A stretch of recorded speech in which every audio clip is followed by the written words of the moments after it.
میں 48 گھنٹے کے اندر یہ بھی ریکارڈ نہیں کراؤں گا کہ مجھے پولیس نے روکا ہوا ہے, CTD نے روکا ہوا ہے, اس لیے میں بیٹھنے کے لیے تیار کر لیتے ہیں. بھائی کس نے روکا ہے؟ CTD نے روکا ہے. ہمارے بھی کچھ سلام دعا ہے, اٹھنا بیٹھنا ہے پڑھے لکھے لوگوں سے. میں تھانے جاتا, میں لیٹر نکلوا لیتا, میں فون کروا دیتا بڑے علماء سے. ہوا کرتے تھے اس سے پہلے بنو امیہ کی خلافت, اس میں بھی زیادہ تر قاضی حنفی ہوا کرتے تھے. تو یہ جو آج جس اسلام کی بات ہو رہی ہے بھائی, یہ ایسا اسلام پیش کر رہے ہیں کہ آپ کو 1200-1300 سال کا اسلام غلط لگنے لگے گا.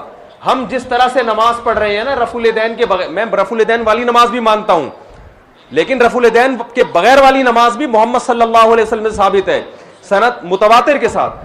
عبداللہ ابن مسعود رضی اللہ تعالیٰ عنہ بغیر رفع الیدین کے نماز پڑھتے تھے, ترمذی کی بالکل صحیح حدیث ہے. انہوں نے نبی کو ایسے پڑھتے ہوئے دیکھا. عبداللہ بن مسعود کے شاگرد علقمہ اور اسود رفع الیدین کے بغیر پڑھتے, ان کے شاگرد ابراہیم نخعی, ان کے شاگرد حماد الکوفی جو بخاری اور مسلم کے راویوں میں سے ہیں, ان کے شاگرد امام حنیفہ, اور پھر پورا کوفہ جہاں حضرت علی نے دار الخلافہ بنایا, پھر کوفہ مسلمانوں کا دار الخلافہ بنا, وہاں سے مجاہدین پوری دنیا میں جہاد کرنے گئے.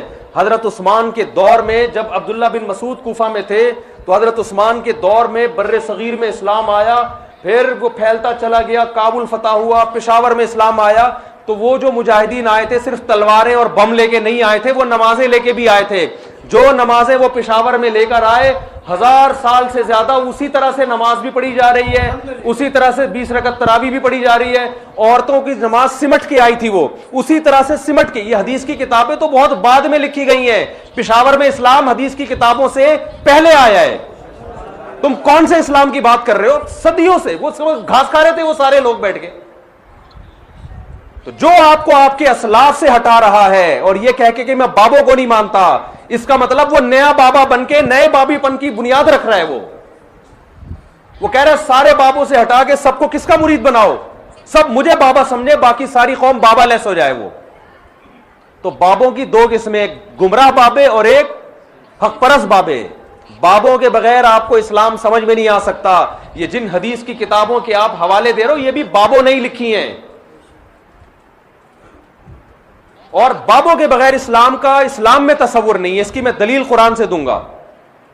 قرآن کیا کہتا ہے کہ اللہ نے امیین میں ایک پیغمبر کو بھیجا, یعلمہم الکتاب والحکمہ, یہ پیغمبر صحابہ کو کتاب سکھائیں گے اور حکمت کی باتیں یعنی حدیث کیا کریں گے, بتائیں گے نہیں بلکہ بولتے کیوں نہیں, تعلیم کہتے ہیں, بتانے کو نہیں کہتے, سکھانے کو کہتے ہیں. نبی نے قرآن پیش نہیں کیا, یعرض علیہم الکتاب والحکمہ ہوتا پھر قرآن کہ یہ نبی ان کے سامنے قرآن اور حدیث پیش کر دیں گے. نا نا نا نا, بلکہ کیا کریں گے, بولتے کیوں نہیں بھائی, سکھائیں گے. حالانکہ صحابہ کی زبان عربی, ان کو قرآن اخپل طریقے سے خود سے سمجھ میں نہیں آ سکتا تھا, نہ حدیث, بلکہ قرآن نے کہا یہ کس سے سیکھیں گے, نبی سے. اب آپ بتاؤ, صحابہ نبی کے بغیر قرآن نہیں سیکھ سکتے, تو کیا تابعین صحابہ کے بغیر یعنی جس نے نبی سے سیکھا ہو اس کے بغیر سیکھ سکتے تھے؟ تو تابعین کے بابے کون تھے؟ صحابہ. تابعین میں بڑا مقام ان کا ہوتا ہے جن کا تعلق بڑے صحابہ سے تھا. حالانکہ قرآن تو سب جانتے تھے, عربی تھی ان کی زبان بھائی, حدیث تو سب جانتے تھے, لیکن تابعین میں جب آپ اسماء الرجال کی کتابوں میں بحث کرتے ہو کس تابعی کا مقام بڑا ہے, تو جس کا بڑے صحابی سے تعلق اس کا مقام بڑا, اور جس نے بڑے صحابی کے ساتھ زیادہ وقت گزارا اس کا مقام اور زیادہ بڑا. تو تابعین نے صحابہ کو بابا بنایا ہے. علقمہ اور اسود نے عبداللہ بن مسعود کو بابا بنایا, اکرمہ نے حضرت عباس کو عبداللہ بن عباس کو بابا بنایا ہے, نافع اور سالم نے عبداللہ بن عمر کو بابا بنایا ہے. اس کے بعد تابعین پھر تبع تابعین کے ڈائریکٹ قرآن و سنت سمجھ سکتے تھے؟ آپ اسماء الرجال کی کتابوں میں جاؤ نا, کسی تبع تابعی کا نام لکھ کے تحقیق کرو تو بتائیں گے انہوں نے کن کن سے علم حاصل کیا, کن کن سے قرآن و سنت کو سمجھا ہے. سمجھتے ہو بات کو؟ آپ جاہل بابوں کی مثالیں پیش کر کے لوگوں کو بابا لیس اگر بنا رہے ہو, اس کا مطلب آپ لوگوں کو قرآن و سنت کھلواڑ بنا رہے ہو. قرآن جس کے جو سمجھ میں آئے وہ قرآن و سنت کی تشریح شروع کر دے. آگے پھر تبع تابعین ہے، پھر ان کا سلسلہ. میں اپنی سند محمد صلی اللہ علیہ وسلم تک الحمدللہ پیش کر سکتا ہوں. ہمارے دینی مدارس میں جو طالب علم فارغ ہوتا ہے وہ بتا سکتا ہے ہم نے بخاری فلاں سے پڑھی، جس سے پڑھی انہوں نے بخاری کس سے پڑھی، انہوں نے کس سے پڑھی، انہوں نے کس سے پڑھی. یہ پورا سلسلہ امام بخاری تک، پھر امام بخاری کا سلسلہ محمد صلی اللہ علیہ وسلم تک. یہ سارے بابیں ہیں. جو ان بابوں سے ہٹ کے ہمیں دین پیش کرے گا تو میرے بھائی وہ اس کا اپنا اسلام ہوگا، اس کو اٹھا کے آپ دیوار پہ مار دو، پھینک دو آپ. امام ابو حنیفہ کو ہم کیوں فالو کرتے ہیں؟ انہوں نے خود سے قرآن و حدیث نہیں سمجھا، انہوں نے حماد الکوفی سے سمجھا. حماد الکوفی نے اپنا نائب بنایا امام حنیفہ کو کہ میرے بعد ان سے علم حاصل کرو. حماد الکوفی نے کس سے سمجھا؟ ابراہیم نخعی سے. انہوں نے علقمہ اور اسود سے، انہوں نے عبداللہ بن مسعود سے، انہوں نے محمد صلی اللہ علیہ وسلم سے. ہم قرآن جس سے پڑھتے ہیں قاری سے، اس کی سند ہماری نبی تک جا کے ملتی ہے. ہم حدیث جس سے پڑھتے ہیں، ہم فقہ جو پڑھتے ہیں فقہ، اس میں ہماری سند عبداللہ بن مسعود سے ملتی ہے. فقہ نام ہے قرآن و سنت سے مسائل نکالنے کا. میں نے جس استاد سے فقہ پڑھا ہے میں ان کی سند پیش کر سکتا ہوں. انہوں نے کس سے پڑھا؟ یہ سلسلہ جا کے ابو حنیفہ تک جائے گا، وہاں سے جائے گا عبداللہ بن مسعود تک، اور پھر کہاں تک؟ محمد صلی اللہ علیہ وسلم. جتنے گمراہ لوگ ہیں نا آپ کو قرآن و سنت پیش کر رہے ہیں، ان سے آپ سلسلہ پوچھو کہ تم اپنا سلسلہ محمد صلی اللہ علیہ وسلم تک پہنچاؤ. الٹے لٹک جائیں گے 2-4 سے، وہ ڈائریکٹ امام بخاری تک پہنچ جائیں گے. کہہ رہے میرے بابے کون ہے؟ امام بخاری. یہ ایسا ہی ہے جیسے آپ کو کسی کے باپ کا نہ پتہ چل رہا ہو، آپ کہیں یار آپ کے والد صاحب کا کبھی سنا ہی نہیں کوئی تذکرہ، چلو قبر ہی دکھا دو.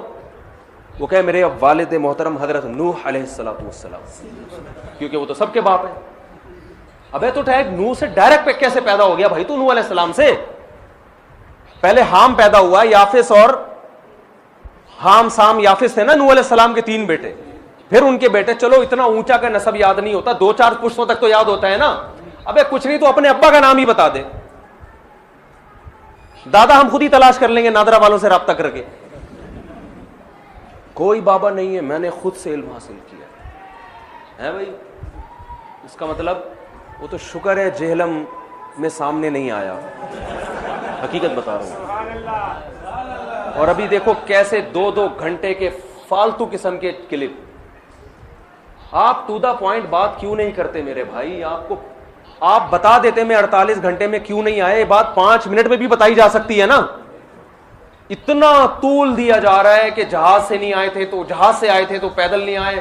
یعنی انجینئر صاحب سے بحث کرنے کے لیے چند شرطیں ہیں اسلام میں، بخاری میں لکھی ہوئی ہیں.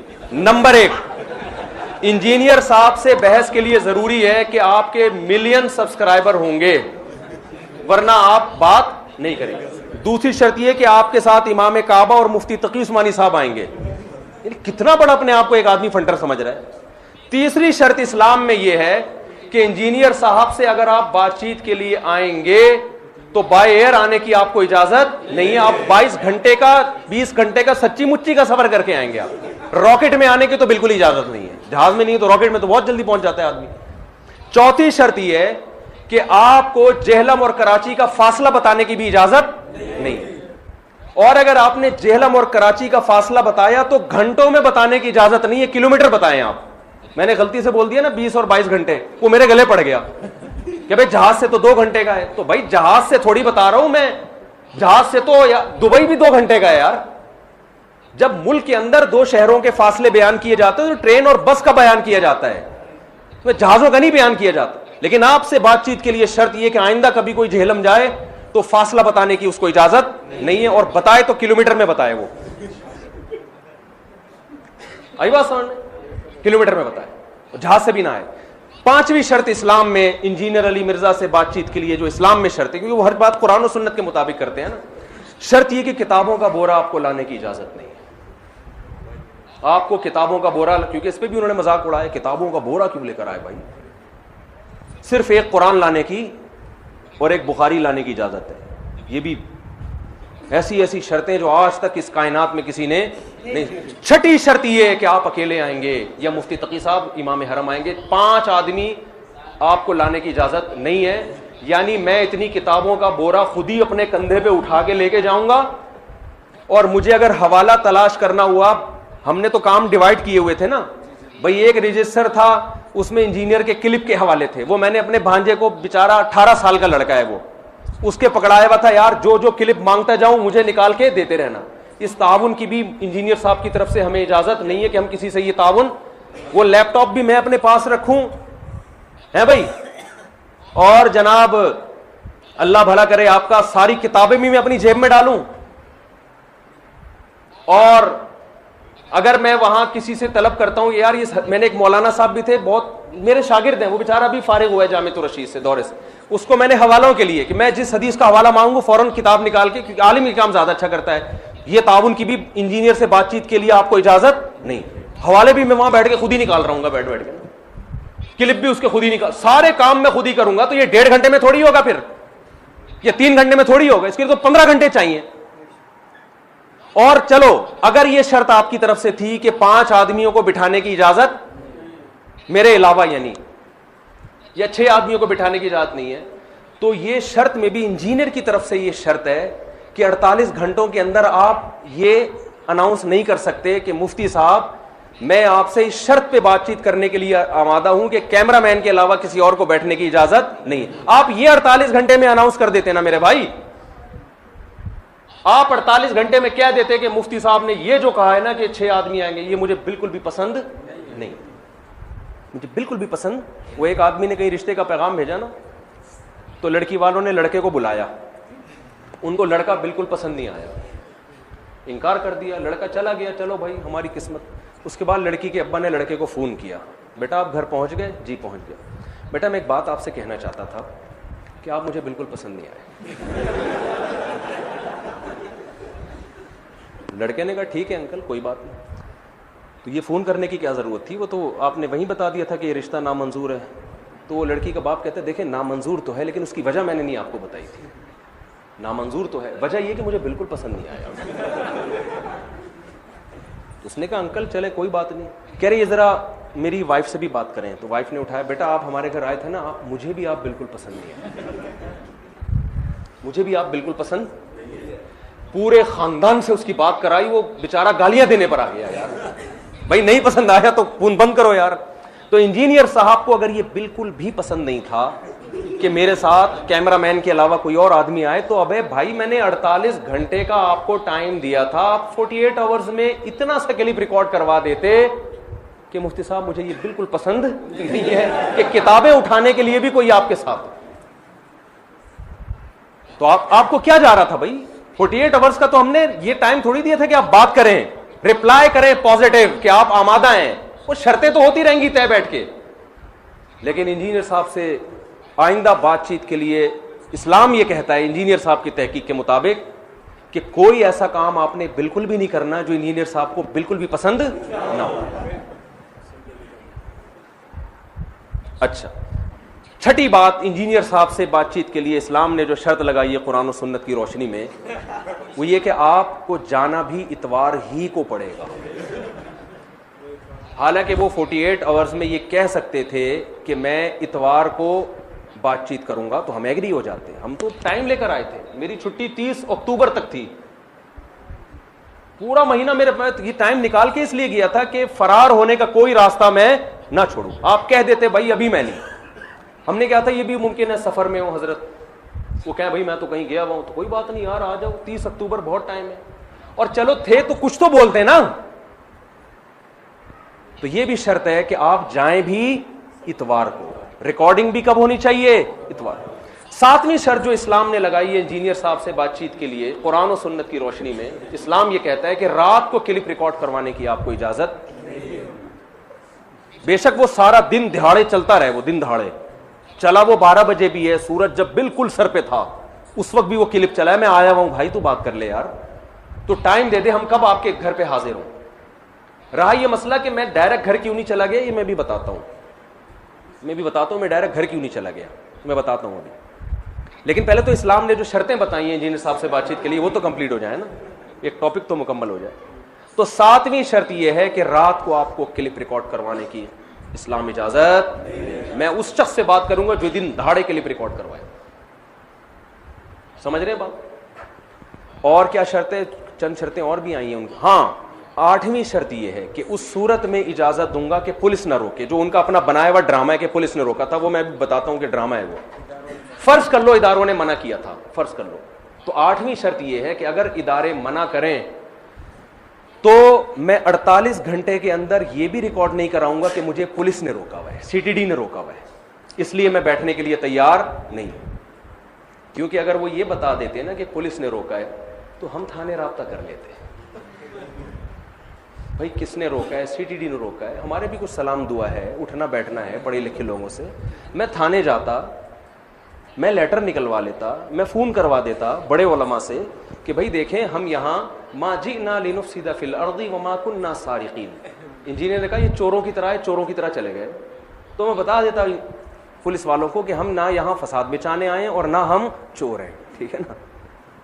تو ہم کوئی یہ اس بات کی ضمانت دیتے ہیں کوئی دست و گریبان نہیں ہوگا. اور جب تھانہ ہم سے کہتا کہ بھائی آپ کیسے ضمانت دے رہے ہیں کہ کوئی پھڈا نہیں ہوگا, تو ہم بتاتے کہ ہم نے یہ شرطیں طے کی ہیں, اس میں ہم نے اتنے آدمی رکھے ہیں, کوئی پھڈے باز نہیں ہے. اور ہم یہ بھی کر سکتے تھے کہ عین جب مناظرے کا ٹائم ہو, کس وقت شروع ہوگا, تو اس تاریخ کو ہم اس وقت کو مخفی رکھ سکتے تھے تاکہ لوگوں کا ہجوم اکٹھا نہ ہو جائے, ٹھیک ہے نا. تو بہت سارے طریقے ہو سکتے تھے جو ہم پہلے سے سوچ کے گئے تھے کہ تھانے سے بھی بات ہو سکتی ہے, یہ بھی ہو سکتا ہے, اور انکوائری بھی ہو سکتی ہے کہ تھانے نے واقعی روکا بھی ہے کہ نہیں روکا. لہذا انجینئر سے آئندہ بات چیت کے لیے, یا کوئی بھی اسلام میں کوئی بھی عالم جاتا ہے بات چیت کے لیے, اسلام نے شرط لگائی ہے کہ انجینئر سے بات چیت جب ہو سکتی ہے کہ جب انجینئر یہ دعویٰ کرے کہ مجھے پولیس نے نہیں روکا.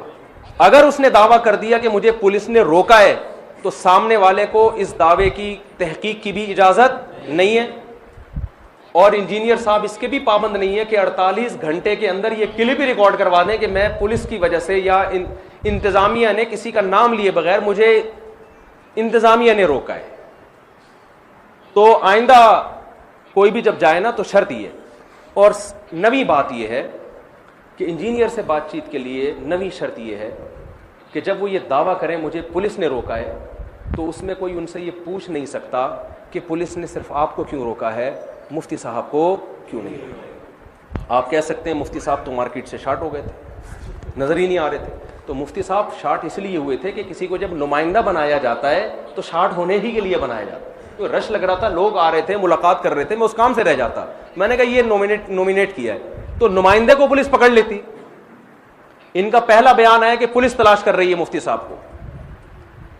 تو یار مفتی صاحب نہیں مل رہے, مفتی صاحب نے ایک بندے کا یوٹیوب پہ نمبر دیا ہوا ہے, نمائندہ مل رہا ہے, پولیس اس کو اٹھائے, بولے نکال بھائی مفتی کہاں گیا.